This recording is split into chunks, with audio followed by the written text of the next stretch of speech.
காலை வேளையிலும் தேவன் நம் மத்தியிலே எழுந்தருளி இருக்கிறதுக்காய் நான் தேவனை ஸ்தோத்திரிக்கிறேன். எபிரேயருக்கு எழுதின நிருபம் 2ஆம் அதிகாரம் 6ஆம் வசனத்தை வாசிக்க கேட்போம். எபிரேயருக்கு எழுதின நிருபம் 2ஆம் அதிகாரம் 6ஆம் வசனத்தை வாசிக்க கேட்போம்.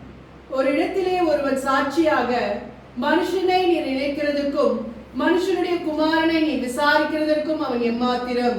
ஒரு இடத்திலே ஒரு மனிதன் சாட்சியாக, மனிதனை நீர் நினைப்பதற்கும் மனிதனுடைய குமாரனை நீர் விசாரிக்கிறதுக்கும் மண்ணிலே அவன் எம்மாத்திரம் என்ற வார்த்தையை எபிரேய நிருபக்காரர் அதை குறிப்பிடுவதற்கு காரணம் அவருடைய சிந்தை அப்படிப்பட்டதாக இருக்கிறது. எபிரேய ஆக்கியோன் பவுல் அப்போஸ்தலன் இதை அவருடைய படிப்பு பட்டம் அவருடைய சமூகத்தின் நிலவரத்தை தாண்டி தன் இருதயத்திலே இருந்த ஒரு நினைவை இங்கே நிருபத்திலே எழுதுகிறதை நாம் வாசிக்க கேட்டோம்.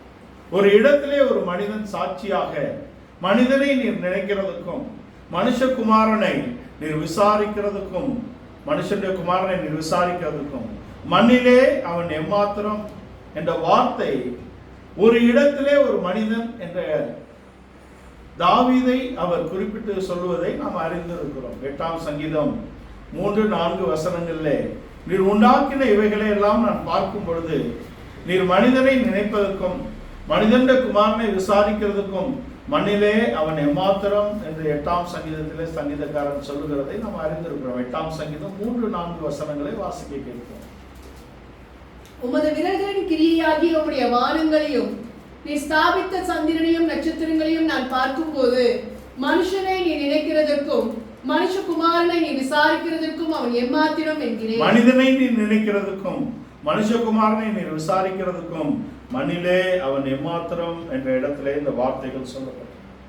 தாவீது அவன் இந்த வார்த்தையை சொல்லுகிறதை தான் எடுத்து எபிரேய நிருபக்காரர் தன்னுடைய நிருபத்திலே அதை சாட்சியாக சொல்லுகிறார். ஒரு இடத்திலே ஒரு மனிதன் சாட்சியாக, மனிதனை நீர் நினைக்கிறதுக்கும் மனுஷகுமாரனை நீர் விசாரிக்கிறதுக்கும் மண்ணிலே அவன் எம்மாத்திரம். இந்த சிந்தை தாவீதுக்குள்ளும் இந்த சிந்தை எபிரேய ஆக்கியோனுக்குள்ளும் இருந்தது என்பதுதான் இந்த வசனங்கள் 2 இடத்திலும் எழுதப்பட்டதன் காரணமாக இருக்கிறது. எபிரேய ஆக்கியோன் எவ்வளவு பெரிய மனிதன், அவருடைய சமூக அந்தஸ்தை நாம் அறிந்திருக்கிறோம். அவருடைய படித்த பட்டாதாரி. ஆனால் அவருடைய எண்ணங்கள் எப்படிப்பட்டதாக இருந்தது? நம்மை தேவன் நினைக்கிறதுக்கு நான் எம்மாத்திரம் என்ற நினைவு உள்ளவனாக அவன் வாழ்ந்தான் என்றுதான் இந்த வசனம் அங்கு குறிப்பிடப்பட்டதின் நோக்கமாக. நீர் சிருஷ்டித்த யாவையும் நான் நோக்கி பார்க்கும் பொழுது நீர் மனிதனை நினைக்கவும் நீர் மனுஷகுமாரனை விசாரிக்கவும் மண்ணிலே அவன் எம்மாத்திரம் என்ற வார்த்தை எபிரேய ஆக்கியோனுடைய இருதயத்தில் மாத்திரம் அல்ல, அது தாவீதுடைய இருதயத்திலும் இருந்தது.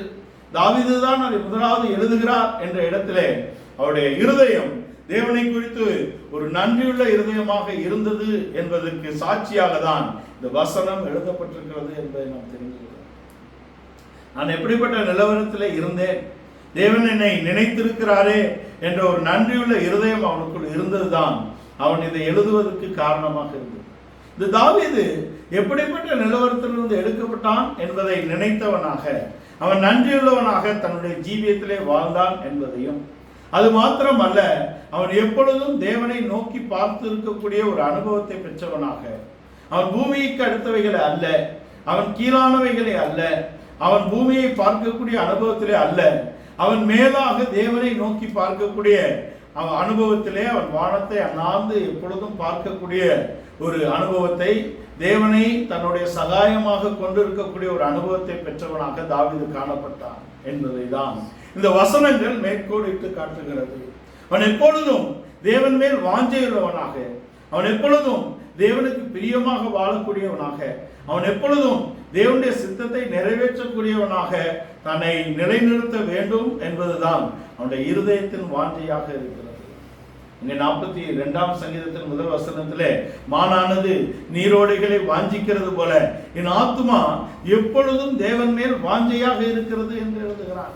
மானானது நீரோடைகளை வாஞ்சிக்கிறது போல என் ஆத்துமா எப்பொழுதும் தேவன் மேல், ஜீவனுள்ள தேவன் மேல் வாஞ்சையாக இருக்கிறது. வாசிங்க. மானானது நீரோடைகளை வாஞ்சித்து கதறுவது போல, மானானது நீரோடைகளை வாஞ்சித்து கதறுவது போல தேவனே தேவனே என் ஆத்துமா அவை வாஞ்சித்து கதறுகிறது. கதறுகிறது. என் ஆத்துமா உம்மை வாஞ்சித்து கதறுகிறது என்பது தாவீதுடைய இருதயத்தின் கூற்றாக இருக்கிறது. என் ஆத்துமா எப்பொழுதும் உம்மை நோக்கி மான் நதிகளை நீரோடைகளை வாஞ்சித்து கதறுகிறது போல என் ஆத்துமா உம்மேல் எப்பொழுதும் தாகமாக இருக்கிறது. அங்கே 63ஆம் சங்கீதத்திலே என் ஆத்துமா மாத்திரம் அல்ல, என்னுடைய மாம்சமும் உம்மேல் வாஞ்சியாக இருக்கிறது என்று சொல்லுவார். மாம்சமும் உம்மேல் வாஞ்சியாக இருக்கிறது. வாசி. தேவனே நீர் என்னுடைய தேவன், தேவனே நீர் என்னுடைய தேவன், அதிகாலமே உம்மை தேடுகிறேன், அதிகாலமே உம்மை தேடுகிறேன். வறண்டதும் விடாய்த்ததும் தண்ணீரற்றதுமான நிலத்திலே என் ஆத்துமா உம்மேல் தாகமாய் இருக்கிறது. என் ஆத்துமா உம்மேல் தாகமாய் இருக்கிறது. என் மாம்சமானது உம்மை வாஞ்சிக்கிறது. என் மாம்சமானதும் உம்மை வாஞ்சிக்கிறது. என் ஆத்துமா தாகமாக இருக்கிறது மாத்திரமல்ல, என் மாம்சமும் உம்மை வாஞ்சிக்கிறது என்ற இடத்திலே அவன் மனதிலே மாத்திரமல்ல, அவன் சரீரத்திலும் தேவ சித்தத்தை செய்யக்கூடிய இடத்திலே ஒரு வாஞ்சை. அவனுடைய ஆத்மாவும் அவனுடைய இருதயமும் அவனுடைய சரீரமும் தேவனின் மேல் வாஞ்சையாக விருப்பமாக அவருடைய அன்பினால் நிரப்பப்படக்கூடிய ஒரு இருதயம், ஒரு மனது, ஒரு சரீரம் அவனுக்கு கொடுக்கப்பட்டிருந்தது என்பதை தான் இந்த வசனங்கள் மேற்கோளிட்டு காட்டுகிறது. தாவீது எப்போதும் தேவனை துதிக்கக்கூடிய, தேவனை ஆராதிக்கக்கூடிய, தேவனை வாஞ்சிக்கக்கூடிய, தேவனுடைய சமூகத்தை நாடி தேடக்கூடிய ஒரு இடத்துல இருந்ததுக்கு காரணம் அவனுக்குள்ளே ஒரு நன்றியுள்ள இருதயம் இருந்தது. அவனுக்குள்ளே ஒரு சுத்த இருதயத்தை தேவன் சிருஷ்டித்திருக்கிறார். அவனுக்குள்ளே ஒரு நிலைவரமான ஒரு அனுபவத்தை தேவன் சிருஷ்டித்திருக்கிறார் என்பதுதான் இந்த வசனங்களின் மேற்கோளாக இருக்கிறது. தேவனே நீர் மனிதனை நினைக்கவும் மனிதனுடைய குமாரனை நீர் விசாரிக்கவும் மண்ணிலே அவனை மாத்திரம் என்றால் அவன் தாழ்வான இடத்திலிருந்து அவன் தூக்கி எடுக்கப்பட்டதை நினைக்கக்கூடிய இடத்திலே, நன்றியுள்ள இருதயத்தோடு அவனை துதிக்கக்கூடிய இடத்திலே, எப்பொழுதும் அவனை நினைக்கக்கூடிய இடத்திலே, எப்பொழுதும் அவருடைய சமூகத்தை நாடி தேடக்கூடிய இடத்திலே, அவருடைய ஆலய பிரகாரங்களிலே தங்கி இருக்கக்கூடிய இடத்திலே, 27ஆம் சங்கீதத்திலே ஆலய பிரகாரங்களிலே தங்கி இருக்கு. அது மாத்திரமல்ல, எப்பொழுதும் தேவனுடைய வசனத்தை அவன் வாசித்து வாஞ்சித்து நேசித்து இருக்கக்கூடிய இடத்திலே அவன் இருந்தான் என்பதை நமக்கு தெரியும். அதுதான் தாவீதுடைய அனுபவம். 136ஆம் சங்கீதத்தின் 23ஆம் வசனத்திலே நம் தாழ்வில் நம்மை நினைத்தவரை துதியுங்கள், அவர் கிருபை என்றும் உள்ளது என்று சொல்லுவோம். நம்முடைய தாழ்விலே தேவன் நம்மை நினைத்திருக்கிறார். நாம் உயர்ந்திருக்கும் போது மனிதர்கள் நம்மை நினைப்பார்கள். நாம் செல்வ செழிப்பாக இருக்கும்போது மனிதர்கள் நம்மை நினைப்பார்கள். அதல்ல, நாம் தாழ்விலே நம்மை நினைக்கக்கூடியது தேவன் தான். நம்முடைய தனிமையிலே நம்மை கை கொடுத்து தூக்கக்கூடியது தேவன் தான் என்பதை நாம் எப்பொழுதும் நினைவில் வைத்துக் கொண்டிருக்க வேண்டும் என்பது தாவீதுடைய கூற்றாக இருக்கிறது. தாவீதுடைய சிந்தனைகளை அவன் பாட்டுகளாக எழுதும் பொழுது அவன் தேவனையே மையமாக வைத்து எழுதக்கூடிய அனுபவம் என்பது அவனுடைய எல்லா சூழ்நிலைகளிலும் தேவன் அவனோடு இருந்தார் என்பதாக இருக்கிறது. நம்முடைய தாழ்வில் நம்மை நினைத்தவரை துதியுங்கள். தேவனே நீர் உண்டாக்கின யாவையும் நான் பார்க்கும் பொழுது, அவைகளை எல்லாம் நான் நோக்கி பார்க்கும் பொழுது, நீர் மனிதனை நினைக்கவும் மனுஷகுமாரனை நீர் விசாரிக்கவும் மணிலே அவன் ஏமாத்திரம் என்று சொல்லக்கூடிய அனுபவம் இல்லையா? ஒரு நன்றியுள்ள இருதயம் அவனுக்கு இருக்கிறது. நான் கர்த்தரை காலத்தில் ஸ்தோத்தரிப்பேன், அவர் துதி எப்போதும் என் வாயில் இருக்கும் என்று சொல்லுகிறான். எப்பொழுதும் தேவனை துதிக்கக்கூடிய, தேவனுக்கு நன்றி செலுத்தக்கூடிய ஒரு அனுபவத்தை அங்கே தாவீது பெற்றுக்கொண்டது. அவனுக்கு ஒரு நன்றியுள்ள இருதயம் இருந்தது. என் நன்றி கொண்டார்க்கும் உய்வுண்டாம், உய்வில்லை செய் நன்றி கொண்டனவர்க்கு. எந்த நன்றியையும் மறக்கக்கூடாது என்று குரல் சொல்லுகிறது. நாம் தேவனுடைய பட்சத்திலே எப்பொழுதும் நன்றியுள்ளவர்களாக இருக்க வேண்டும். தேவன் நாம் செய்த நன்றிகளுக்கு நாம் எப்பொழுதும் அவரை துதிக்க வேண்டும் என்பதுதான் நாம் சிருஷ்டிக்கப்பட்டது நோக்கம் என்று தெசலோனிக்க நிருபக்காரர் எல்லாவற்றுக்காகவும் எப்பொழுதும் தேவனை ஸ்தோத்தரிப்பதே நாம் சிருஷ்டிக்கப்பட்டது நோக்கம் என்று சொல்லுகிறார். தெசலோனிக்கருக்கு பவுல் அப்போஸ்தலன் நாம் எப்பொழுதும் தேவனை ஸ்தோத்தரிக்கக்கூடிய, எப்பொழுதும் தேவனை துதிக்கக்கூடிய, எப்பொழுதும் தேவனுக்கு நன்றி பலிகளை செலுத்தக்கூடிய அனுபவத்தை நாம் பெற்றுக்கொள்ள வேண்டும். எப்படிப்பட்ட நிலவரத்திலிருந்து தேவன் நம்மை தூக்கி எடுத்தார் என்பதை நாம் நினைக்க வேண்டும். நாம் மரணத்துக்கு பாத்திரர்களாக இருந்தோம், நாம் நியாய தீர்ப்புக்கு பாத்திரராக இருந்தோம். இந்த உலகத்திலே நாம் எத்தனை பரிதாபமான நிலவரத்திலே நாம் விடப்பட்டிருந்தோம் என்பதை நாம் நினைக்க வேண்டும். தாவீது அதை நினைத்தான் என்பதாக இருக்கிறது. தாவீதுடைய வாழ்க்கையிலே அங்கே தாவீது இதை நினைப்பதற்கு காரணம் என்ன? 1 சாமுவேல் 16ஆம் அதிகாரத்திலே இங்கே சாமுவேல் ஈசாயின் வீட்டிலே ஒருவனை அபிஷேகம் பண்ணு என்று தேவன் அங்கே அனுப்பின இடத்துல சாமுவேல் அங்கே ஒருவனை ஈசாயின் வீட்டிலே அபிஷேகம் பண்ணும்படியாக ஈசாயின் வீட்டுக்கு வருகிற பொழுது ஈசாய் எல்லாவற்றையும் ஆயத்தம் பண்ணி வைத்திருக்கிறார். தன்னுடைய 7 குமாரர்களும் அங்கே இருக்கிறார்கள். முதலாவது குமாரன் வரும்போதே இவன் தானா என்று சாமுவேல் கேட்கிறார். அப்படி அவன் ஆஜான பாகுவாக காணப்படுகிறான். பார்க்கும் போதே அவன் ராஜ்யத்தை ஆளக்கூடியதற்கு தகுதியானவன் போல அவன் பார்வையிலே காணப்படுகிறான். சாமுவேல் இவன் தானா என்று கேட்கிறார். இவன் இல்லை. 7 பேரையும் கடந்து போன பின்பும் அங்கே 7 பேரும் இல்லை என்ற இடத்தில்தான் சாமுவேல் கேட்கிறார், உன் பிள்ளைகள் இவ்வளவுதானா என்று கேட்கும் பொழுதுதான் ஈசாய் சொல்லுகிறார், இன்னும் ஒருவன் இளையவன் இருக்கிறான், அவன் ஆடுகளை காட்டிலே மேய்க்கக்கூடிய இடத்திலே இருக்கிறான். யோசித்து பாருங்கள், ராஜ்யத்தின் மிகப்பெரிய தீர்க்கதரிசி வருகிறார். ராஜ்யத்திலே ராஜாக்களை அபிஷேகம் பண்ணக்கூடிய முக்கியமான தேவனுடைய ஊழியக்காரன் வீட்டுக்கு வருகிறார். அங்கே விருந்து நடக்கிறது. விருந்து ஆயத்தமாக்கப்பட்டிருக்கிறது. வீட்டிலே விருந்திலே ஒரு குமாரனை தகப்பன் அழைக்க மறந்து விட்டான், அழைக்க தவறிவிட்டான்.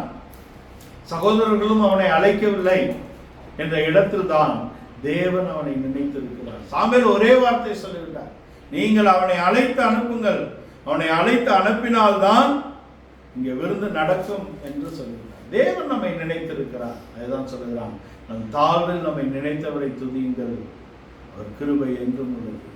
தாழ்விலே தகப்பன் மறந்த இடத்திலே, சகோதரர்கள் அவனை அற்பமாக எண்ணி தள்ளின இடத்திலே, காட்டிலே அவனுடைய எண்ணமெல்லாம் அவனுடைய ஏக்கமெல்லாம் தன் ரட்சிப்பின் கண்மலையை நோக்கியே இருந்தது என்பதை நாம் நினைத்து கொள்கிறோம்.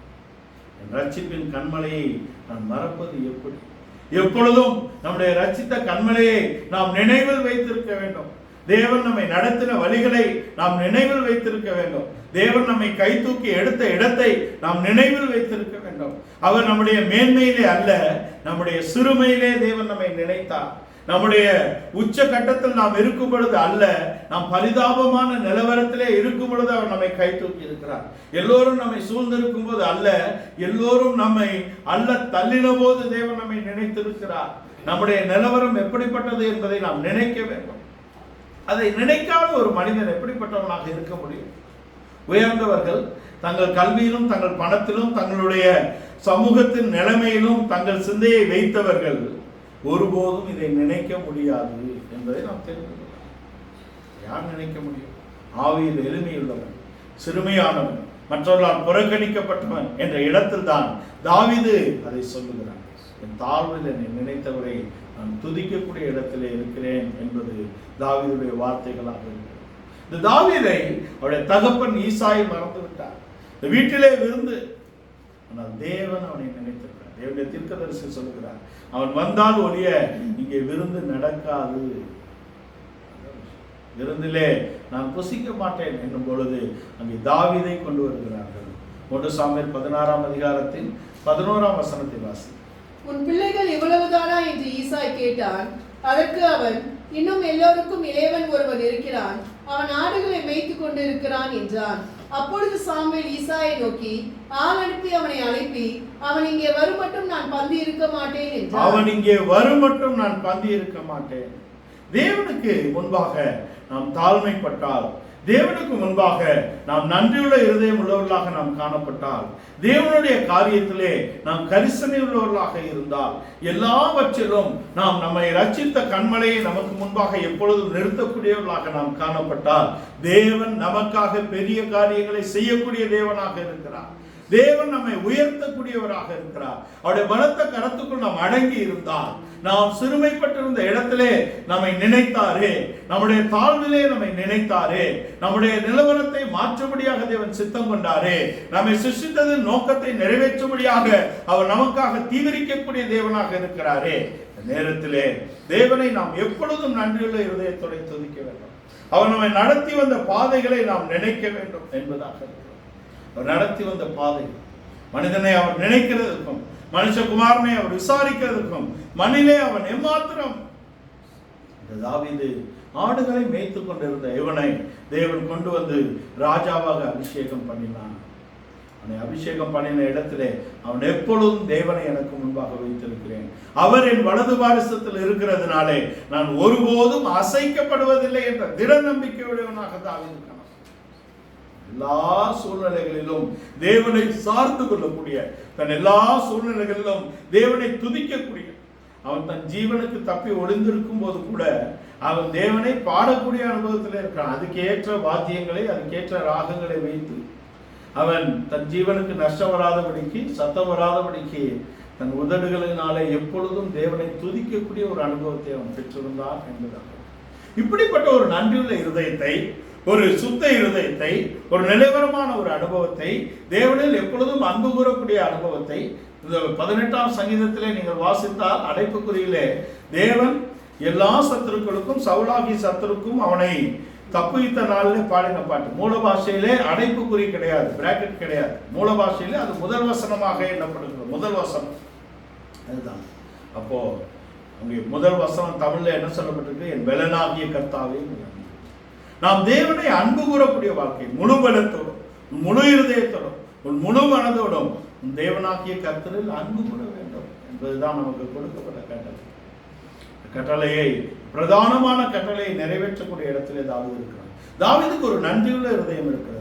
தாவீதுக்கு தேவனை எப்பொழுதும் துதிக்கக்கூடிய ஒரு அனுபவம் இருக்கிறது.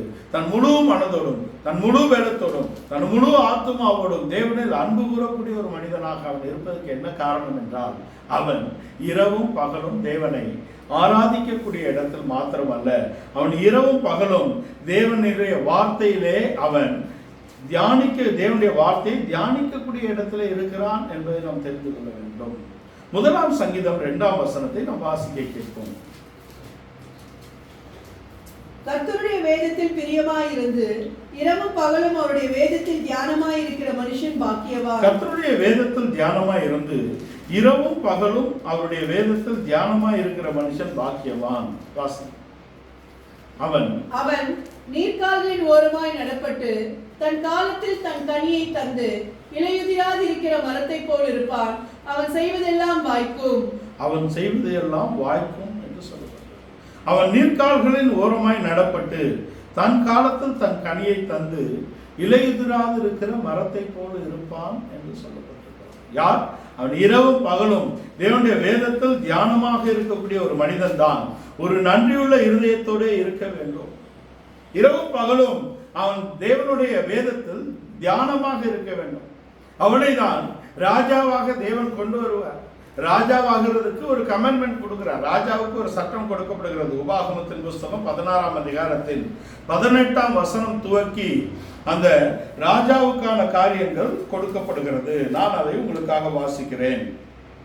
அவன் தன் சிங்காசனத்தின் மேல் வீற்றிருக்கும் போது அவனுடைய இருதயம் அவன் சகோதரர் பேரில் மேட்டிமை கொள்ளாமலும் கற்பனையை விட்டு வலதுபுறம் இடதுபுறம் சாயாமலும் இந்த நியாய பிரமாணத்தின் எல்லா வார்த்தைகளையும் இந்த கட்டளைகளையும் கை கொண்டு இவைகளின்படி செய்வதற்கு தன் தேவனாகிய கர்த்தருக்கு பயந்திருக்கும்படி கற்றுக்கொள்ளும் பொருட்டு அவன் லேவியராகிய ஆசாரியன் இடத்துக்கு நியாயப்பிரமாண நூலை பார்த்து தனக்காக ஒரு பிரதியை எழுதி தன்னிடத்தில் வைத்துக் கொண்டு தன் ஜீவனுள்ள நாளெல்லாம் அதை வாசிக்க கடவன்.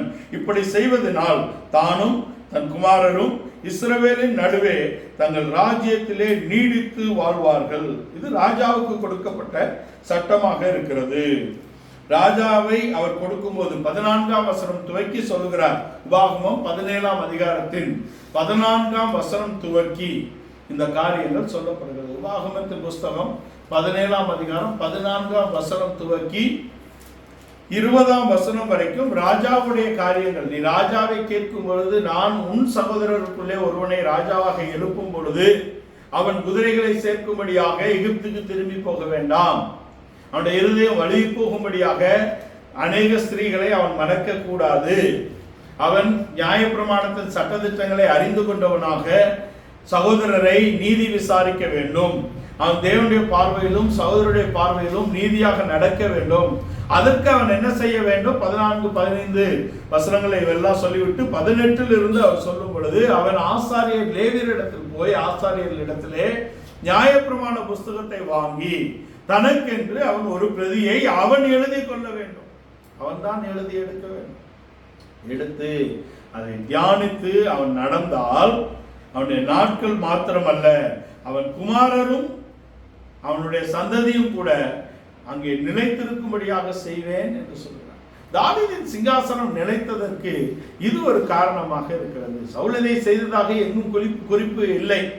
சவுல் இதை செய்ததாக நம்முடைய வேதாகமத்திலே குறிப்புகள் இல்லை. அதனால தாவீது தான் இதை செய்ததாக இருக்கிறது. இரவும் பகலும் அவன் வேதத்தை தியானம் செய்யும்படியான ஒரு மனிதனாக இருந்தான். இரவும் பகலும் ஒரு தேவனுடைய வசனத்தை தியானிக்கக்கூடிய ஒரு மனிதன் என்ற இடத்தில் தான் தாவீது அடையாளப்படுத்துகிறார். அநேக சங்கீதங்கள் அநேகரால் எழுதப்பட்டிருக்கிறது. ஆனால் அது பொதுவாக தாவீதின் சங்கீதம் என்றுதான் அது அடையாளப்படுத்தப்படுகிறது. சங்கீதக்காரன் என்றாலே தாவீது தான். அதுக்கு பின்பாக அநேகர் எழுதினாலும் கூட அது ஆரோகண சங்கீதங்களும் மற்ற பெயர் குறிப்பிடப்படாத எல்லா சங்கீதங்களும் தாவீதை தான் சாரக்கூடிய இடத்துல இருக்கிறது. ஏனென்றால் அப்படிப்பட்ட ஒரு அனுபவத்தை தாவீது தன் வாழ்க்கையிலே பெற்றுக்கொண்டார். நம்முடைய தாழ்விலே தேவன் நம்மை நினைத்திருக்கிறார். நம்முடைய தாழ்வான இடத்தில் அவர் நம்மை நினைத்தது மாத்திரமல்ல, நம்மை உயர்த்தும்படியாக அவர் சித்தம் கொண்டு இருக்கிறார் என்பதுதான் தாவீதுடைய இந்த எண்ணங்களுக்கு காரணம். அதுக்கு காரணம் அவன் வேதத்தை இரவும் பகலும் தியானிக்கக்கூடிய ஒரு மனிதனாக இருந்தான். தேவனுடைய வேதத்தின் மேல் அவன் பிரியமாக இருந்து இரவும் பகலும் அவருடைய வேதத்தை தியானிக்கக்கூடிய மனிதன் அவன் எப்படிப்பட்டவன்? நீர்க்கால்களின் ஓரமாய் நடப்பட்டு தன் காலத்தில் தன் கனியை தந்து இலை உதிராதிருக்கிற மரத்தை போல் இருப்பான் என்று சொல்லப்பட்டது. இந்த மனிதன் இப்படிப்பட்ட மனிதனாக வர வேண்டும் என்றால் அவன் என்ன செய்ய வேண்டும் என்று முதலாம் வசனத்திலே சொல்ல. முதலாம் வசனம் 1ஆம் சங்கீதம் 1ஆம் வசனம். துன்மார்க்கருடைய ஆலோசனையில் நடவாமலும், துன்மார்க்கருடைய ஆலோசனையிலே அவன் நடக்கக்கூடாது. பாவிகளுடைய வழியில் நில்லாமலும், பாவிகளுடைய வழியிலே அவன் நிற்கக்கூடாது. பரியாசக்காரர் உட்காரும் இடத்தில் உட்காராமலும், பரியாசக்காரர் உட்காரும் இடத்தில் அவன் உட்காரக்கூடாது. அவன் எங்கே நிற்கக்கூடாது, எங்கே நடக்கக்கூடாது, எங்கே அவன் உட்காரக்கூடாது என்று முதலாம் வசனம் சொல்லுகிறது. அவன் துன்மார்க்கருடைய வழியிலே அவன் நடக்க, அங்கே ஆலோசனையிலே அவன் துன்மார்க்கருடைய ஆலோசனையிலே அவன் நடக்கக்கூடாது. பாவிகளுடைய துன்மார்க்கருடைய ஆலோசனையிலே அவன் நடவாமலும், பாவிகளுடைய வழியில் நில்லாமலும், பாவிகளுடைய வழியிலே நில்லாமலும், பரியாசக்காரர் உட்காரும் இடத்தில் உட்காராமலும். துன்மார்க்கருடைய ஆலோசனையில் நடவாமலும், பாவிகளுடைய வழியிலே நில்லாமலும், பரியாசக்காரர் உட்காரும் இடத்தில் உட்காராமலும் என்று எழுதப்பட்டது. எங்கே நடக்க வேண்டும், எங்கே நிற்க வேண்டும், எங்கே உட்கார வேண்டும் என்ற சட்டத்தை எப்படி அறிந்து கொள்ள முடியும்? தேவனுடைய வேதத்தை இரவும் பகலும் வாசித்தால் தான் நாம் இந்த அனுபவத்தை பெற்றுக்கொள்ள முடியும். இந்த துன்மார்க்கன் யார்? இந்த பாவி யார்? இந்த பரியாசக்காரன் யார்? இவர்களை நாம் எப்படி விட்டு விலகி வாழ வேண்டும் என்பதை நாம் முதலாவது தெரிந்து கொள்ள வேண்டும். அப்பொழுதுதான் நாம் நம்முடைய தாழ்வு நம்ம நினைத்த தேவனை நாம் நினைக்க முடியும். அப்பொழுதுதான் தேவனை எப்பொழுதும் எல்லா காலத்திலும் ஸ்தோத்தரிக்க முடியும். அப்பொழுதுதான் தேவனை நாம் முழு மனதோடும் இருதயத்தோடும் முழு பலத்தோடும் அவர்கள் அன்பு கூறக்கூடிய ஒரு வாழ்க்கையை நாம் பெற்றுக்கொள்ள முடியும். அப்படி நாம் வாழ்ந்தால்தான் தேவன் நம்மை உயர்த்த முடியும் என்பதை நாம் தெரிந்து கொள்வோம். யார் இந்த துன்மார்க்கன்? யார் இந்த பாவி? யார் இந்த பரியாசக்காரன் என்பதை நாம் தெரிந்து கொள்வோம். இந்த துன்மார்க்கன் என்பவன் லோத்து தான் இந்த துன்மார்க்கன். இந்த பாவி என்பவன் ஏசா. இந்த பரியாசக்காரன் என்பவன் இஸ்மவேல். இந்த இஸ்மவேலையும் இந்த ஏசாவையும் இந்த லோத்தையும் விட்டு நாம் பிரிய வேண்டும் என்பதாக இருக்கிறது. லோத்து தான் துன்மார்க்கன். ஆனால் லோத்தை குறித்து புதிய ஏற்பாட்டிலே அவன் பரிசுத்தவான் என்று எழுதப்பட்டிருக்கிறது. நாடோறும் அவருடைய நடக்கையிலே அங்கே சோதோம் கொமோராவின் ஜனங்களுடைய வாழ்வியலை கண்டு தன் இருதயத்திலே வியாகுலப்பட்ட பரிசுத்தவானாகிய லோத்தை அவர் ரட்சித்திருக்க என்றுதான் எழுதப்பட்டிருக்கிறது. ஆனால் அவனுடைய வழிகள் துன்மார்க்கத்திலே போய்விட்டது என்பதை நாம் தெரிந்து கொள்ளலாம். அவருடைய வழி துன்மார்க்கத்திலே போய்விட்டது. ஆபிரகாமோடு அழைக்கப்பட்டிருக்கிறான். 11ஆம் அதிகாரத்திலே அவர்கள் மெசொப்பொத்தேமியாவில் இருந்து புறப்பட்டு காரானூருக்கு வருகிறார்கள் என்ற இடத்திலே காரானூருக்கு வருகிறதுக்கு முன்பாகவே தேராவுடைய மரணத்தை வேதம் குறிப்பிடுகிறது. ஆனாலும் அவன் அங்கு காரானூரிலிருந்து புறப்படக்கூடிய இடத்தில் தான் அவனுடைய அழைப்பு அங்கே எழுதப்பட்டிருக்கிறது 12ஆம் அதிகாரத்திலே. அவன் அங்கே லோத்தையும் அழைத்துக் கொள்ளுகிறான், அங்கே சபதரித்த ஜனங்களையும் அழைத்துக் கொள்ளுகிறான் என்பது அங்கே அவன் ஆத்துமாக்களை அவன் அங்கிருந்து ரட்சித்து கொண்டு வருகிறதுக்கு அடையாளமாக இருக்கிறது. கொண்டு வந்தாலும் நாம் தரிசித்து நடுவும்படியாக அழைக்கப்பட்டோம் என்ற இடத்தில் வந்த அங்கு ஆபிரகாமோடு வந்தவன், அவன் விசுவாசித்து நடக்கும்படியாக அழைக்கப்பட்ட ஆபிரகாமோடு வந்தவன் தரிசித்து நடக்கக்கூடிய இடத்துக்கு போய் விடுகிறான் லோத்து. நான் உனக்கு காண்பிக்கும் தேசத்துக்கு போ என்றால், அங்கே காண்பிக்கும் தேசம் கானான் தேசம் என்று நாம் நினைத்தாலும் கூட அங்கு முக்கியமான பகுதி எது என்பதை நாம் தெரிந்து கொள்ள வேண்டும். நான் காண்பிக்கும் மலையிலே உன் குமாரனை நீ பலியிடுவாயாக என்பதுதான் ஆபிரகாம் கண்டுபிடிக்கக்கூடிய இடமாக இருக்கிறது. கானான் தேசம் தான் திறந்திருக்கிறது. நான் காண்பிக்கும் தேசத்துக்கு வா என்றால் கானான் தேசம் தான். அந்த கானான் தேசத்துக்கு வருகிறது அல்ல ஆபிரகாமுடைய அழைப்பு. அவன் மோரியாவின் மலைகளிலே ஒரு மலையின் மேல் ஈசாக்கை அவன் பலியிட வேண்டும். அவன் தூரத்திலே அந்த மலையை காண்கிறான் என்றால் அங்கே அக்னி ஸ்தம்பத்தை அவன் காண்கிறான். வானத்திலிருந்து தேவனுடைய அடையாளத்தை கண்டுதான் அந்த மலைக்கு குமாரனை கொண்டு போகிறான். அங்குதான் அந்த இடத்தை தான் அவன் கண்டுபிடிக்க வேண்டும். அந்த மலையில் தான் ஆபிரகாம் தன் குமாரனை பலியாக்குகிறார். அந்த மலையில் தான் தாவீதின் குமாரனாகிய சாலமோன் ஆலயத்தை கட்டுகிறார். அந்த மலை என்ன வடிவத்திலே இருக்கிறது என்றால் சீன் என்ற எபிரேய எழுத்தின் வடிவத்திலே இருக்கிறது. நம்முடைய இருதயமும் அதே வடிவத்தில் தான் இருக்கிறது. தமிழிலே யா என்ற எழுத்து இருக்கிறது இல்லையா? அந்த எழுத்தை போலதான் அந்த யா என்ற எழுத்தை நீங்கள் சற்று கோணலாக எழுதினது போல் இருக்கும். அதே போலதான் நம்முடைய இருதயமும் இருக்கிறது. There is 2 chambers and there is a flesh in between. இல்லையா? ரெண்டு பக்கமும் 2 பகுதி இருக்கிறது. அதுக்கு நடுவே ஒரு சதை பிண்டம் இருக்கிறது. இதுதான் இருதயத்தின் பகுதி. இந்த இருதயமாகிய அந்த பகுதியை அவன் வந்தடைய வேண்டும். பூமியின் இருதயம் இங்கே யூதா ஜனங்களின் இருதயம், எபிரேயர்களுடைய இருதயம் அங்குதான் இருக்கிறது. தேவனுடைய இருதயம் அந்த ஸ்தலத்தின் மேல் எழுத்தின்படி அவர்கள் வந்து சேர வேண்டும். அதான் முன்குறிக்கப்பட்ட இடம். ஆபிரகாமோடு அழைக்கப்பட்டவன் அவன் விசுவாசித்து நடவாமல் தரிசிக்கும்படியாக தன் கண்களை ஏறெடுத்து பார்க்கிறான். அவன் தன்னுடைய வாழ்க்கை இவ்வளவு மோசமான நிலவரத்திலே முடிவடைந்து விடும் என்று லோத்து ஒரு நாளும் அவன் எண்ணவில்லை, நினைக்கவில்லை. அவனுடைய எண்ணங்களிலே அது தோன்றவில்லை. நாம் தெரிந்து கொள்ள வேண்டும். லோத்து இப்படி ஒரு முடிவை காண்பான் என்று லோத்து நினைத்திருப்பாரா? இல்லை. அந்த பகுதியை முதல் வாசிக்கக்கூடிய யாராவது ஒருவர் அப்படி நினைக்க முடியுமா? அவனுடைய வாழ்வு அவன் நினைத்ததை காட்டிலும் மோசமான நிலவரத்துக்கு போகிறதுக்கு காரணம் என்ன என்றால் வாக்குவாதம், சண்டை. 13ஆம் அதிகாரத்திலே அங்கே வாக்குவாதம், சண்டை வருகிறது. அதுதான் விஷயம். லோத்துடைய மேய்ப்பருக்கும் ஆபிரகாமுடைய மேய்ப்பருக்கும் வாக்குவாதமும் சண்டை வந்தது. வாக்குவாதம் சண்டை என்ற இடத்திலே அவன் தன் தரிசனத்தை இழந்து போகிறான்.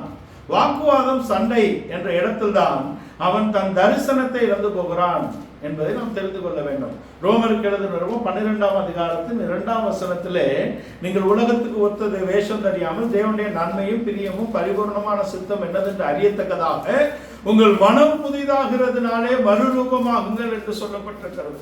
லோத்துடைய லோத்தை குறித்த பரிபூர்ணமான சித்தம் என்பது அவன் ஆபிரகாமோடு இருந்திருக்க வேண்டும். அதே அவர் செய்யல. நன்மையான சித்தம் என்ற இடத்துக்கும் போகல. பிரியமான சித்தம் என்ற இடத்துக்கு போக சொன்னால் நன்மையான சித்தத்தை கேட்கிறார். மலைக்கு ஓடிப்போ. மலை என்பது ஆவிக்குரிய போராட்டம் நிறைந்த ஜபஜீவியம். அதுக்கு அவன் போகிறது வருத்தம் என்று சொல்லிவிட்டான். அது பிரியமான சித்தம். நன்மையான சித்தத்தை கேட்கிறான். அங்கும் அவன் இல்லை. சோவாரிலும் அவனால் இருக்க முடியவில்லை என்பதை நாம் தெரிந்து கொள்ள வேண்டும். லோத்துடைய வாழ்க்கை இப்படி முடிவடைவதற்கு காரணம் என்னவென்றால் வாக்குவாதம், சண்டை தான். வாக்குவாதம், சண்டை வந்த பின்பு ஆபிரகாம் வந்து சொல்கிறார், நீ வடபுறம் போனால் நான் தென்புறம் போகிறேன். நீ வடக்கு தெற்கு, நீ வடக்கு போனால் நான் தெற்க போகிறேன். நீ இடதுபுறம் போனால் நான் வலதுபுறம் போகிறேன். நீ வலதுபுறம் போனால் நான் இடதுபுறம் போகிறேன் என்பது பிரிந்து போகிறதை மாத்திரம் சொல்லவில்லை. நீ வலதுபுறம் போனால் நான் இடதுபுறத்தில் உனக்கு பாதுகாப்பாக இருப்பேன். நீ இடதுபுறம் போனால் வலதுபுறத்திலே நான் பாதுகாப்பாக இருப்பேன். எப்போ? இந்த எல்லைகளுக்குள்ளே இருக்கும் பொழுது. எல்லையை விட்டு அவர் போக சொல்லலையே.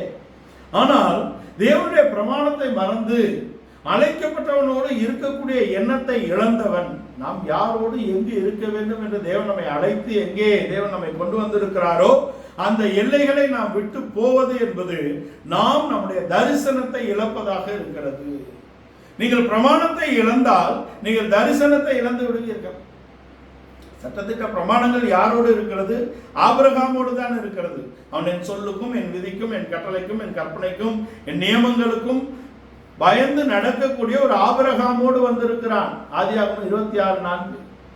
அப்படி வந்தவனோடு அவனோடு ஆபிரகாமோடு இருந்திருக்க வேண்டும். அதை விட்டுவிட்டு அவன் பிரிந்து போக நினைக்கும் பொழுது என்பது தான் அழைக்கப்பட்ட இடத்திலிருந்து அவன் பிரிந்து போகிறான் என்றால் அவன் தன் தரிசனத்தை இழந்து விடுகிறான். தரிசனத்தை இழந்தவனுடைய கண்களிலே சோதோம் கொமோராவுக்கு போகக்கூடிய அந்த வழி முழுவதும் எப்படி தெரிகிறது? சோவாருக்கு போகும் எல்லை மட்டும் இருக்கக்கூடிய சமபூமி அவனுக்கு எகிப்தை போலவும் தேவனுடைய தோட்டத்தை போலவும் காணப்படுகிறது.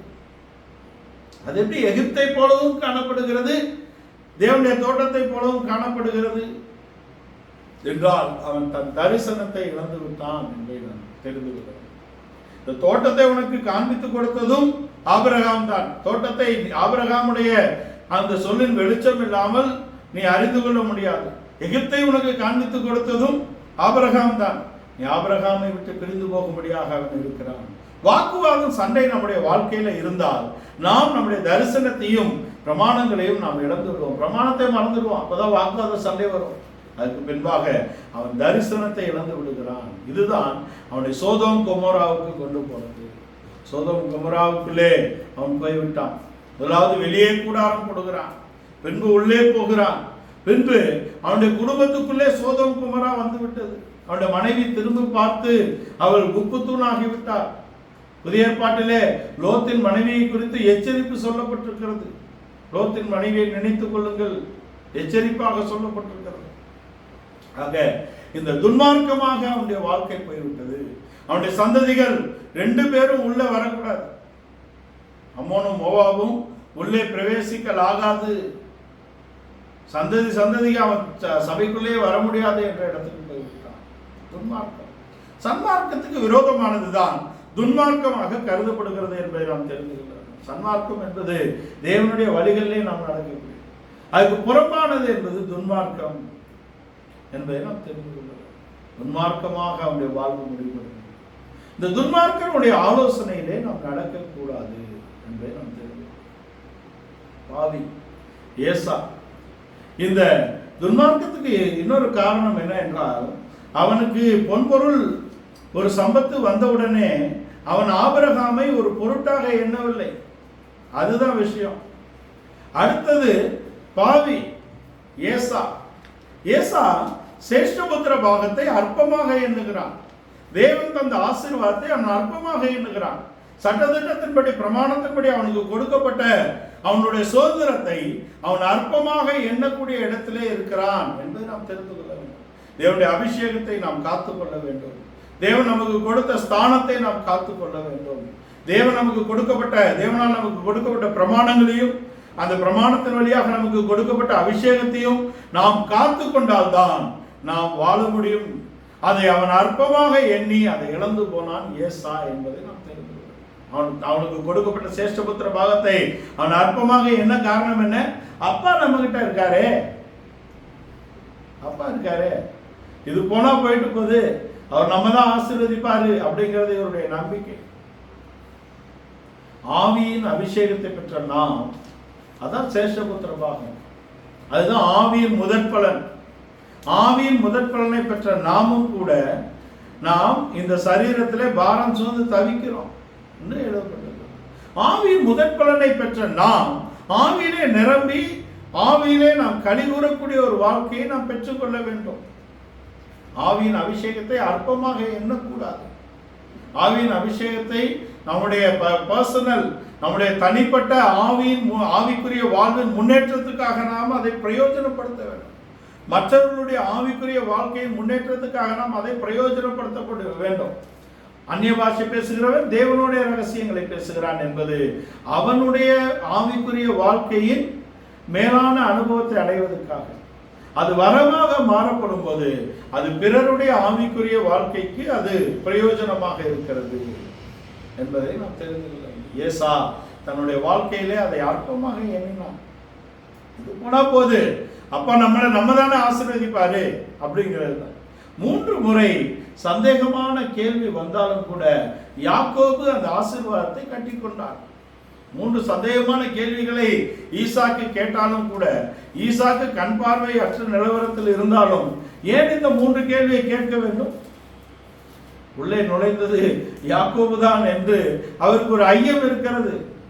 அந்த ஐயத்தை உறுதிப்படுத்தும்படியாக அவர் அந்த கேள்விகளை கேட்டாலும் கூட, இந்த இப்ப சந்தேகமா இருக்குப்பா, இப்ப உன்னை ஆசீர்வதிக்க முடியாதுன்னு சொல்லலையே, ஆசீர்வதித்து விட்டார். ஏசா மீண்டும் வந்து 3 முறை அழுது கேட்டாலும் கூட அவன் அந்த ஆசீர்வாதத்தை பெற்றுக்கொள்ள முடியாது. ஐயோ என்னை ஏமாத்திட்டானேன்னு சொல்லல, அவனை ஆசீர்வதித்தேன், அவன் ஆசீர்வாதமாகவே இருப்பான். சட்டத்தின்படி நாம் வாழ்ந்தால், தேவனுடைய பிரமாணங்களின்படி நாம் வாழ்ந்தால், தேவனுடைய அபிஷேகத்தை நாம் காத்துக்கொண்டால் தேவன் நம்மை ஆசீர்வதிப்பது நிச்சயம் என்ற இடத்திலே ஆவிக்குரிய ஆசீர்வாதங்களை அவன் கட்டிக்கொள்ளுகிறான். யாக்கோபு ஆசீர்வாதத்தை அவனை ஆசீர்வதித்தேன், அவன் ஆசீர்வாதமாகவே இருப்பான் என்று சொல்கிறார். 3 முறை அழுது கேட்டாலும் கூட இந்த ஒரு ஆசீர்வாதம் தானா, வேற ஆசீர்வாதம் இல்லையா, என்னை ஆசீர்வதியும் அப்படின்னு கேட்டாலும் இல்லை இல்லை. ஆவியை அற்பமாக எண்ணி ரட்சிப்பை அடைந்து கொள்வோம், பரலோக ராஜ்யம் சென்றடைவோம், தேவன் வருகையிலே காணப்படுவோம் என்பது நம்மை நாமே ஏமாற்றக்கூடிய பக்கமாக இருக்கிறது. வருகைக்கு அச்சாரமாக ஆவியை கொடுத்திருக்கிறார். இந்த ஆவியிலே நாம் இந்த ஆவியை அனல் மூட்டி எழுப்ப வேண்டும், கிறிஸ்தியசு ஊழியம் செய்ய வேண்டும். இந்த ஆவியிலே நாம் பாரம் சுமந்து தவிக்க வேண்டும், சரீர மீட்பை நாம் அடைந்து கொள்ள வேண்டும். அது இல்லாதபடிக்கு இதை தன் சேஷ்டபுத்திர பாகத்தை அற்பமாக எண்ணின அவனை போல நாம் இருக்க வேண்டாம் என்று எழுதுகிறார். நிருபக்காரர் அதை எச்சரிப்பாக எழுதுகிறார். அது மாத்திரமல்ல, ஒரு இஸ்மவேல் பரியாசக்காரன், அவனை போல நாம் இருக்கக்கூடாது. பரியாசக்காரன் காரணம் என்ன? இஸ்மவேல் பரியாசக்காரன். என்ன பரியாசம் பண்ணுகிறான்? அங்கே ஈசாக்கு பிறந்த இடத்துல கிழவனுக்கு பிறந்திருக்கிறான் என்று ஈசாக்கை அவன் பரியாசம் பண்ணக்கூடிய இடத்துல தன் தகப்பனை அவன் பரியாசம் பண்ணுகிறான். ஈசாக்கை மாத்திரமல்ல, தன் தகப்பனை தான் பரியாசம் பண்ணுகிறான். இவன் ஆபிரகாமுக்கு பிறக்கும் போது ஆபிரகாமுக்கு 35 வயசா? 86 வயசு. 86 வயசுல உங்க அப்பா குமரன், அவங்க அப்பா கிழவனா? அல்ல. உன்னுடைய எண்ணம் அப்படியாக இருக்கிறது. ஏனென்றால் அவனுடைய தாய் அப்படிப்பட்டவர். ஆகார் அற்பமாக எண்ணக்கூடியவர். மற்றவர்களை அற்பமாக எண்ணக்கூடியவர்கள் தங்களுடைய சுதந்திரத்தை இழந்து புறம்பாக்கப்படுவார்கள் என்பதற்கு ஆகாரும் அவருடைய குமாரனும் அங்கே உதாரணமாக இருக்கிறார்கள். மற்றவர்களை நாம் அற்பமாக எண்ணினால் நம்முடைய சுதந்திரத்தை விட்டு நாம் சுதந்திரத்தை இழந்து நாம் புறம்பாக்கப்படுவோம் என்பது நிச்சயம். ஆகார் அங்கே அடிமை பெண், எகிப்து தேசத்தை அடிமை பெண்ணாகிய ஆகாரை கொண்டு வந்து எஜமானுக்கு பிள்ளை பெற்று தரும்படியாக அவனுடைய எஜமாட்டி அவளை உயர்த்துகிறார். ஆனா உயர்த்தின இடத்துல நம்ம என்ன நிலவரத்துல இருந்தோம், நம்ம எஜமான் இந்த நிலவரத்துக்கு கொண்டு வந்து வச்சிருக்காங்களே அப்படிங்கிற ஒரு நன்றி சாராளுடைய பக்கத்தில் ஆகாருக்கு இல்லாதபடிக்கு நாச்சியால் நம்மை உயர்த்தி இருக்கிறாரே, அவர்களை நாம் உயர்வாக அல்லவா நினைக்க வேண்டும், நன்றியுள்ள இருதயத்தோடு அல்லவா இருக்க வேண்டும். அவர்கள் மூலமாக அல்லவா இந்த ஆசீர்வாதத்தை தேவன் நமக்கு கொண்டு வந்திருக்கிறார் என்ற ஒரு நன்றி இல்லாதபடிக்கு தான் உயர்ந்த போது அவள் மற்றவர்களை அற்பமாக எண்ணக்கூடிய நாச்சியாலே அற்பமாக எண்ணினார். அதுதான் விஷயம். அற்பமாக எண்ணினதினாலே அந்த சுதந்திரத்தை விட்டு அவள் புறம்பாக்கப்பட்டார். பரியாசக்காரன், இந்த பாவி, இந்த துன்மார்க்கன், இந்த பரியாசக்காரனை விட்டு பிரிந்தால்தான் நாம் வேதத்தை தியானித்து நம்முடைய தரிசனத்தை நாம் காத்துக்கொள்ளக்கூடிய இடத்துல இருக்க முடியும். தாவீதுக்கு இந்த எண்ணங்கள் எப்படி இருக்கிறது என்றால், இந்த எண்ணங்கள் அவனுக்கு இருப்பதற்கு காரணம் தேவன் அவனை தாழ்விலே எடுத்தார். தேவனை எப்பொழுதும் துதித்து பாடக்கூடிய இடத்துல இருந்தான். தேவனுடைய பிரமாணங்களை அவன் வாஞ்சித்து விரும்பி படிக்கக்கூடிய இடத்துல இருந்தான். இரவும் பகலும் அது அவனுடைய தியானமாக இருந்தது. என் ரட்சிப்பின் கண்மலையை எனக்கு முன்பாக வைத்திருக்கிறேன் என்ற அனுபவம் அவனுக்குள் இருந்தது. அவரை முழு மனதோடும் முழு பலத்தோடும் முழு ஆவியோடும் அவர்கள் அன்பு கூறக்கூடிய ஒரு வாழ்க்கை இருந்தது. எல்லாவற்றிலும் தேவனை சார்ந்து கொள்ளக்கூடிய ஒரு அனுபவத்தை அவன் பெற்றிருந்தான். இந்த தாவீது தனக்கு ஒரு அரண்மனை, அவன் ராஜாவாக உயர்த்தப்பட்ட போது தனக்கு ஒரு அரண்மனை கட்டி அவன் அதை அவன் ஒரு நாள் இருக்கும் பொழுது கேதுருவினால் மச்சு பாவப்பட்ட இந்த வீட்டிலே அவன் யோசிக்கிறான், என் தேவனுடைய பெட்டி கூடாரங்களில் இருக்கிறதே, நான் ஒரு நாளும் என் கட்டிலின் மேல் ஏறுகிறது இல்லை. என் கண்ணுக்கும் என் கண்ணிமைக்கும் நான் தூக்கத்தையும் உறக்கத்தையும் வரவிட்டேன். அவருக்கு ஒரு ஆலயத்தை கட்டுவேன் என்று சொல்ற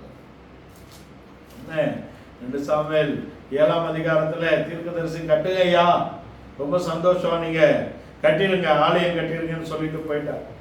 ஆனால் திரும்பி வந்து சொல்கிறார், நீ அல்ல, உனக்கு ஒரு குமாரனை தருவேன், அவன் தான் ஆலயம் கட்டுவான், அவன் தான் ஆலயம் கட்டுவான். அவன் உனக்கு ஒரு குமாரன் பிறப்பான், சாலமோன் அவனுக்கு பேர். அவன் அமைதல் உள்ள புருஷன், அவனை அமர்ந்திருக்க பண்ணுவேன், அவனுக்கு அமெரிக்கையை கட்டளையிடுவேன். அங்கே ஒரு துன்மார்க்கருடைய ஆலோசனை இல்லை, அங்கே ஒரு பாவியுடைய வழி இல்லை, அங்கே ஒரு பரியாசக்காரன் இல்லை என்ற இடத்துல இவர்கள் நிமித்தம் அங்கே வருகிறது வாக்குவாத, சண்டை, பிரிவினை. ஆனால் அதெல்லாம் இல்லாதபடிக்கு சாமுவேலுடைய அங்கே தாவீதுடைய வாழ்க்கையிலே சாலமோனை பெற்றெடுத்து அவன் அமைதலுள்ள புருஷனாய் இருப்பான், அவனுக்கு அமெரிக்கையை கட்டளையிடுவேன், அவனை அமர்ந்திருக்க பண்ணுவேன் என்று கொண்டு வருகிறார். சாலமோனாலே ஒரு ஆலயம் கட்டப்படுகிறது. அது எங்க கட்டப்படுகிறது? தேவன் எங்கு முன்குறித்தாரோ அங்கு தாவீது, அங்கே ஆபிரகாம் தன் குமாரனை எங்கு பலியிடும்படியாக வந்தானோ அதே இடத்தில் அங்கே ஆபிரகாமின் குமாரன் பலியாக வந்து பாவனையாக பெற்றுக்கொண்ட அதே இடத்திலே தாவீதின் குமாரனை கொண்டு தேவன் தனக்கு ஒரு ஆலயத்தை கட்டினார். மற்றவர்களை மேன்மையாக எண்ணக்கூடிய ஒரு வாழ்க்கை. நம்முடைய பழைய நிறுவனத்திலிருந்து தேவன் நம்மை தூக்கி எடுத்தாரே, அதை எப்பொழுதும் நாம் நினைவில் வைத்திருக்க வேண்டும். அதுதான் நம்மை மேன்மையான அந்த ஸ்தானத்தை காத்துக் கொள்ளும்படியாகும். நம்முடைய தரிசனத்தை நாம் இழக்காதபடிக்கும் நாம் கொடுக்கப்பட்ட ஸ்தானத்தை நாம் காத்துக் கொள்ளும்படியாகவும் இருக்கும். தாவீதின் சிங்காசனம் என்றென்றைக்கு நிலைத்திருக்கும் சொல்லிட்டாரே, அந்த சிங்காசனம் என்றென்றைக்கு நிலைத்திருக்கும் என்ற இடத்தில் தான் இது இருக்கிறது. அங்கே 115ஆம் சங்கீதம் 12ஆம் வசனம் வாசி. 115ஆம் சங்கீதம் 12ஆம் வசனம்.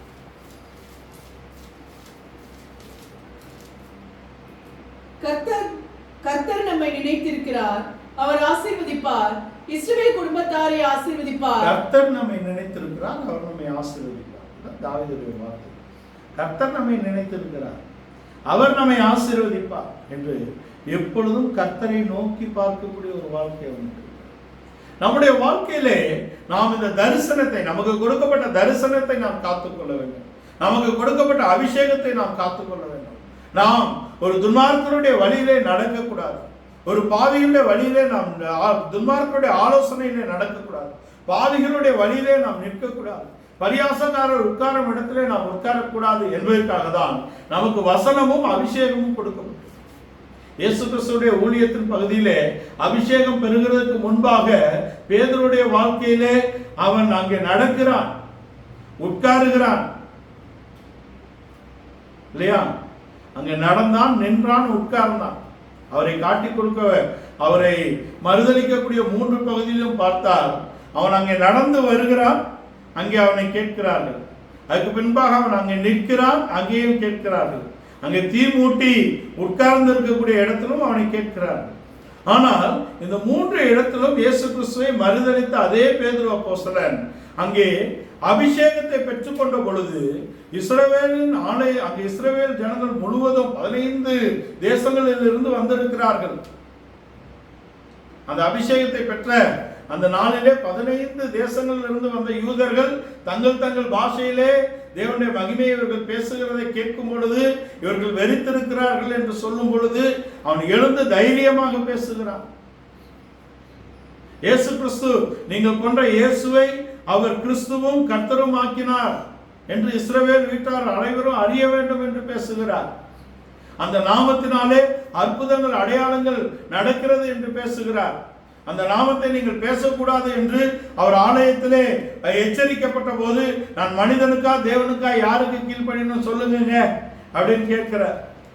அந்த அபிஷேகம் நமக்குள்ளே பெரிய காரியங்களை செய்யும்படியாக இருக்கிறது என்பதை நாம் தெரிந்து கொள்ளும். கர்த்தர் நம்மை நினைத்திருக்கிறார், வேற யாரும் நம்மளை நினைக்க வேண்டும் என்ற அவசியம் இல்லை. தாவீதை அவன் வீட்டில விருந்து நடக்குது, தேசத்தின் பெரிய தீர்க்கதரிசி வந்திருக்கிறாரு, அப்பா நினைக்கல, அனந்தவன் நினைக்கல, அதை பத்தி எங்கேயாவது அவன் புலம்புனதாக எழுதப்பட்டிருக்கிறதா? இல்லை. கர்த்தர் நம்மை நினைத்திருக்கிறார், அவர் நம்மை ஆசீர்வதிப்பார். நாம் ஒன்றை குறித்து கவலைப்பட வேண்டிய அவசியம் இல்லை. கர்த்தர் நம்முடைய நிலவரத்தை அறிந்திருக்கிறார், நம்முடைய மனதை அறிந்திருக்கிறார், நாம் இருந்த சந்தர்ப்பத்தை அறிந்துதான் நம்மை தூக்கி எடுத்திருக்கிறார். நாம் அதை நினைவு கூர்ந்தவர்களாக எப்பொழுதும் ஒரு நன்றியுள்ள இருதயத்தோட தேவனை ஸ்தோத்தரிக்க வேண்டும். இன்றைக்கு கிறிஸ்தவத்திலே ஜனங்கள் ரட்சிக்கப்பட்டு தங்களுடைய நிலவரங்கள் மாற்றப்பட்ட உடனே, தங்களுடைய பிரச்சனைகள் தீர்ந்த உடனே கர்த்தரையும் நினைப்பதில்லை, கொண்டு வந்த வழிகளையும் நினைக்கிறது இல்லை. அப்படி இருக்கக்கூடாது. நாம் நன்றியுள்ள இருதயம் உள்ளவர்களாக இருக்க வேண்டும். தேவன் நன்றியுள்ள இருதயத்தை நம்ம இடத்துல எதிர்பார்க்கிறார். நாம் தேவனுக்கு என்ன கொடுக்க முடியும்? நாம் ஸ்தோத்திர பலிகளை செலுத்த, நாம் நன்றி பலிகளை செலுத்த வேண்டும். அதற்காக தான் நாம் அழைத்திருக்கிறார். நம்முடைய நிலவரத்தை, ஆதி நிலவரங்களை நாம் நினைவு கொள்ள வேண்டும். நாம் எப்படி இருந்தோம், தேவன் எப்படி இந்த உபதேசத்துக்குள் நம்மை கொண்டு வந்து கட்டி இருக்கிறார், நம்மை அபிஷேகித்திருக்கிறாரே, நம்மை ஆசீர்வதித்திருக்கிறாரே, ஆவிக்குரிய சகல ஆசீர்வாதத்தினாலும் அவர் ஆசீர்வதித்திருக்கிறாரே. பாட்டுக்காரன் சொல்லுகிறான், வருகையினால் நெருங்கிடுதே, வரங்களினால் நிரம்பிடுவோம். வரங்களினால் சபையை நிரப்பும்படியாக தேவன் நம்மை சபையில் ஒரு அங்கமாக கொண்டு வந்திருக்கிறாரே. இருள அதிகாரத்திலிருந்து விடுதலையாக்கி நம்முடைய அன்பின் குமாரனின் ராஜ்யத்துக்குள்ளே கொண்டு வந்திருக்கிறாரே. நாம் தேவனுக்கு நன்றியுள்ள இருதயத்தோட இருக்க வேண்டும். எப்போதும் தேவனை ஸ்தோத்தரிக்கக்கூடிய, துதிக்கக்கூடிய இடத்திலே நாம் இருக்க வேண்டும். இந்த அனுபவத்தை நாம் நம்முடைய வாழ்க்கையிலே பெற்றுக்கொள்ள வேண்டும். இதை பெற்றுக்கொள்ள நம்மால் முடியவில்லை என்றால் அதுக்கு நம்ம என்ன பண்ணணும்? பிலிப்பியருக்கு எழுதின நிருபம் 4ஆம் அதிகாரத்தின் 7ஆம் வசனத்தை வாசித்தால், நீங்கள் உங்கள் எல்லா பிரச்சனைகளையும் சமாதானத்தின் தேவனிடத்தில் வந்து அதை சொல்ல வேண்டும். அதை சொன்னால் சமாதானத்தின் தேவன், எல்லா புத்திக்கும் மேலான தேவ சமாதானம் நம்முடைய இருதயத்தையும் நம்ம மனதையும் கிறிஸ்து இயேசுவுக்குள்ளாக பாதுகாத்துக் கொள்ளும்படியான பாதுகாப்பை அவர் அபிஷேகத்தின் மூலமாக நமக்கு கொடுக்கிறார். அப்படிப்பட்ட பாதுகாப்பை நாம் பெற்றுக்கொண்டால் 8 விதமான அனுபவங்களை நாம் பெற்றுக்கொள்ளுகிறோம். கடைசியாக சகோதரரே, உண்மை உள்ளவைகள் எவைகளோ, ஒழுக்கம் உள்ளவைகள் எவைகளோ, நீதி உள்ளவைகள் எவைகளோ, அன்புள்ளவைகள் எவைகளோ, நற்கீர்த்தி உள்ளவைகள் எவைகளோ, புண்ணியம் எதுவோ, புகழ் எதுவோ, இவைகளையே சிந்தித்துக் கொண்டிருங்கள். அப்ப நாம் இவைகளை சிந்திக்க முடியாத இடத்திலே தேவனுடைய வசனத்தை தியானிக்க முடியாத, அபிஷேகத்தை காத்துக்கொள்ள முடியாத, தரிசனத்தை காத்துக்கொள்ள முடியாத பிரச்சனைகள் நமக்கு இருந்தால் அதை நாம் சமாதானத்தின் தேவனிடத்தில் சொல்ல வேண்டும். தாவீது தன்னுடைய எல்லா பிரச்சனையிலும் அவன் தேவனிடத்தில் தான் போகிறான். தன்னுடைய எல்லா சூழ்நிலைகளிலும் அவன் தேவனை தான் சார்ந்து கொள்ளுகிறான். தன்னை ரட்சித்த கன்மலையை அவன் ஒரு நாளும் மறந்ததில்லை. அவனை நடத்தின வழிகளை அவன் ஒரு நாளும் மறந்ததில்லை. நம்மை ரட்சித்த கன்மலையை நாம் மறக்க கூடாது. அவருடைய வசனங்களை நாம் தியானிக்க வேண்டும். அவன் தந்த அபிஷேகத்தை நாம் காத்துக்கொண்டு அனல் மூட்டி எழுப்ப வேண்டும் என்ற அந்த அனுபவம் நமக்கு குறைவுபட்டால் நாம் சமாதானத்தின் தேவனிடத்தில் போய் நாம் அதை அறிக்கை செய்தால் எல்லா புத்திக்கும் மேலான தேவ சமாதானத்தினாலே உங்கள் மனதும் உங்கள் இருதயமும் கிறிஸ்து இயேசுவுக்குள்ளாக பாதுகாக்கப்படும். அப்பொழுது நாம் இவைகளை சிந்தித்துக் கொண்டிருக்கலாம் என்று 8 காரியங்களை பிலிப்பியரில் கொண்டார். 8 காரியங்களை நாம் சிந்தித்துக் கொண்டிருக்கும்படியாக தேவன் நமக்கு அருள் செய்வார். நம்முடைய தாழ்வில் நம்மை நினைத்தாரே, அவரை நன்றியுள்ள இருதயத்தோட நாம் ஸ்தோத்தரிப்போம். நம் தாழ்வில் நம்மை நினைத்தாரே, அவரை முழு மனதோடும் முழு பலத்தோடும் நாம் முழு ஆத்மாவோடும் அவர்கள் அன்பு கூறுவோம். இந்த அனுபவங்களுக்கு நம்மை முற்றிலுமாக காலை வேளையிலே நம் தாழ்வில் நம்மை நினைத்தவரை துதியுங்கள் என்று சங்கீதக்காரன் சொல்கிறார். தாழ்வில் நம்மை நினைத்திருக்கிறார். மனிதனை அவர் நினைக்கவும், மனுஷகுமாரனை அவர் விசாரிக்கவும், மண்ணிலே அவன் எம்மாத்திரம் நம்மை நினைத்திருக்கிறார். கர்த்தர் நம்மை நினைத்திருக்கிறார். அவர் நம்மை ஆசீர்வதிப்பார். அவர் இஸ்ரவேல் வீட்டாரை ஆசீர்வதிப்பார். அவர் தாவீதின் குடும்பத்தை ஆசீர்வதித்திருக்கிறார். அவனுடைய சிங்காசனம் என்றென்றைக்கும் நிலைத்திருக்கும்படியாக ராஜாவுக்கு தேவன் கொடுத்த பிரமாணத்தின்படி அவன் லேவியரிடத்திலே போய், ஆசாரியர்களிடத்திலே போய் அந்த தோல் சுருளை வாங்கி தனக்கென்று ஒரு பிரதி அவன் ஆயத்தப்படுத்தி அதை இரவும் பகலும் அவன் தியானித்து தன் சகோதரரை நியாயம் விசாரித்து அவனுடைய சிங்காசனத்தை நிலைநிறுத்தி கொண்ட ஒரு மனிதனை தான் அவர் நினைக்கிறார். மனிதனை நினைக்கவும், மனுஷகுமாரனை அவர் விசாரிக்கவும், மண்ணிலே அவன் ஏமாற்றும். மற்றவர்களை அற்பமாக எண்ணினால் நம் சுதந்திரத்தை விட்டு தள்ளப்படுவோம். தாவீது ஒரு நாளும் மற்றவர்களை அற்பமாக எண்ணினதாக எங்கும் எழுதப்படுகிறது. அவன் சத்துருக்களை நேசித்தான், அவன் சவுலை நேசித்தான், சவுளுடைய குமாரனாகிய யோனத்தானை நேசித்தான், சவுளுடைய குமாரத்தியாகிய மீகாலை நேசித்தான், சவுளுடைய படைத்தலைவனாகிய அப்னேரை நேசித்தான். அவர்கள் சவுல் கொல்லப்பட்டாலும் கூட இவர்களை தன்னிடத்தில் கொண்டு வர வேண்டும் என்று அவன் நினைத்தான். சவுளுடைய மகன் என்பது இருதயம், சவுளுடைய குமாரன் என்பது மாம்சம், அங்கே அப்னேர் என்பது அவனுடைய மாம்சீக பலன். அவனுடைய மாம்சீக பலன் இழக்கப்படுகிறது. அங்கே அவனுடைய இருதயமாகிய அவர் மகளை கொண்டு வர நினைக்கிறான். அங்க மனது இருதயம் சரீரம். அப்னேர் என்பது சரீரம், இது இருதயம், மனது. என் ஆத்மாவை போல நேசித்தேன். ஆவி, ஆத்மா, சரீரத்துக்கு அவர்கள் ஒப்பனையாக வருகிறார். மூன்று பேரையும் தன்னிடத்தில் சேர்த்துக் கொள்ளும்படியாக அவர் விரும்புகிறார். சவுளுடைய மகனையும் சகலுடைய மகனையும் நான் இருதயத்தை போல நேசித்தேன், ஆத்மாவை போல நேசித்தேன் என்கிறார் யோனத்தான். யோனத்தான் அங்கே அப்படி சொன்னாலும் அவனை கொண்டு வர முடியவில்லை. யோனத்தான் மரித்தாலும் கூட மீகாலை கொண்டு வர நினைக்கிறான். மீகாலுக்கு பிள்ளை இல்லாமல் அப்னேரை கொண்டு வரும்படியாக நினைத்த இடத்துல அப்னேர் கொல்லப்பட்டு போகிறான். ஆனால் ஒரு மேவிபோசேத்தை கொண்டு வந்து அங்கே தாவீது, அங்கே சவுலுக்கு பதிலாகவும் யோனத்தானுக்கு பதிலாகவும் நன்மையை பெற யாராவது இருக்கிறார்களா?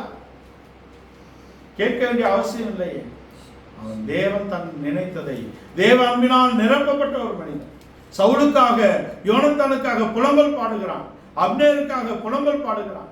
கிறிஸ்துவின் தன்மைகளை வெளிப்படுத்தக்கூடிய இடத்திலே இருக்கிறான். கிறிஸ்துவின் அன்பினாலே நிரப்பப்பட்ட இடத்திலே இருக்கிறான். வேதத்தை இரவும் பகலும் தியானித்து அவருடைய தன்மைகளை நாம் பெற்றுக்கொள்வோம். அவருடைய அபிஷேகத்தை நிறைவினாலே நாம் நிரப்பப்படுவோம். மனுஷனை நினைக்கவும், மனுஷகுமாரனை விசாரிக்கவும், மண்ணிலே அவன் ஏமாத்திரம் நீசன் என்று தன்னை தாழ்த்தி எல்லாவற்றுக்கும் மேலாக உயர்த்தப்பட்ட ஒரு மனிதன் தான். இதைதான் எபிரேய நிருபக்காரர் ஒரு மனிதன் ஒரு இடத்திலே சாட்சியாக இருக்கிறார். நம்முடைய வாழ்க்கையிலே தேவன் நாம் எந்த இடத்தில் இருந்தோம், தேவன் நம்மை எந்த இடத்துக்கு கொண்டு வந்திருக்கிறார், ஆவிக்குரிய வாழ்க்கையிலே நம்ம என்ன நிலவரத்துக்கு தேவன் கொண்டு வந்திருக்கிறார், ஆவிக்குரிய ஆசீர்வாதங்களாலே நம்மை நிலைத்திருக்கிறாரே, ஜீவனுள்ளோர் தேசத்திலே நமக்கு சாட்சியாக நம்மை நிலைநிறுத்தி இருக்கிறாரே, அவரை நாம் நினைப்போம், அவரில் நாம் கழிவுறுவோம். நாம் ரட்சித்த கண்மலையை நாம் மறந்து போக வேண்டாம். நன்றியுள்ள இருதயத்தோடு அவரை ஸ்தோத்தரிப்போம், துதிப்போம். மனுஷனை அவர் நினைக்கவும், மனித குமாரனை அவர் விசாரிக்கவும், மனிதனை அவன் எம்மாத்திரம் என்று சொல்லி தன் சிங்காசனத்தையும் தன் ஜீவியத்தையும் நிலை பெற்ற ஒரு மனிதனை குறித்து நாம் இந்த காலையில் தேவனுக்கு முன்பாக தாழ்மை கொடுப்போம். நன்றியுள்ள இருதயத்தோடு அவரை ஸ்தோத்தரிப்போம். அவருடைய வேதத்தை இரவும் பகலும் தியானிப்போம். துன்மார்க்குடைய ஆலோசனையில் நாம் நடக்க வேண்டாம். பாவிகளுடைய வழியிலே நாம் நிற்க வேண்டாம். பரியாசக்காரருடைய உட்கார வேண்டாம். துன்மார்க்கரை விட்டு பிரிவோம். பாவிகளுடைய வழிகளை விட்டு நாம் பிரிவோம். பரியாசக்காரருடைய நாம் சேர வேண்டாம். ஏசாவுக்கும் இங்கே லோத்துக்கும் இஸ்மவேலுக்கும் நாம் நீங்களாக்கப்படுவோம்.